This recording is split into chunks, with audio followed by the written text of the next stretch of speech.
बस। Listen, he talked too much. That's it. Yes, that's it. Yes. आपने इन्हें social media पर ज़रूर देखा होगा, लेकिन क्या आप जानते हैं कि इनकी कहानी क्या है? आइए तफसील से बताते हैं। उनीजा एंड्रयू न्यूयॉर्क की रिहायशी हैं। वो कराची उन्हीं के बकौल इस उम्मीद पर आई कि उन्हें यहाँ अपनी मोहब्बत मिलेगी, लेकिन वीज़ा ख़त्म होने और बार बार वापसी के मौके मिलने के बावजूद वो पाकिस्तान छोड़ने को तैयार नहीं। एयरपोर्ट से निकलने के बाद उनीजा मुबैना तौर पर इस 22 साला नौजवान के घर पहुंच गईं, जो एक कॉल सेंटर में काम करता था। पुलिस के मुताबिक इस नौजवान ने उन्हें कबूल करने से इनकार कर दिया क्योंकि उसकी फैमिली राजी नहीं थी। उनीजा के मुतालबात क्या हैं? उनीजा ने ऐलान किया कि वो अपने मुबैना शौहर के बगैर वापस नहीं जाएंगी। उन्होंने हुकूमत पाकिस्तान से हफ्तावार $5000 ज़मीन और शहरियत का मुतालबा भी कर दिया।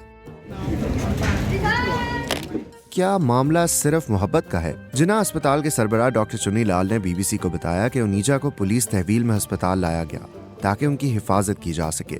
इब्तदाई मुआयने में नफ्सियाती मसाइल का भी इम्कान जाहिर हुआ है, लेकिन हतमी राय तफसीली मुआयने के बाद ही दी जा सकेगी।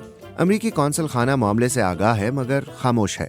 क्या उनीजा यहाँ रह सकेंगी या उन्हें वतन लौटना होगा, ये तो वक्त ही बताएगा। और हम उनको बड़ा काबिल इज्जत समझते हैं क्योंकि वो फॉरेन नेशनल हैं।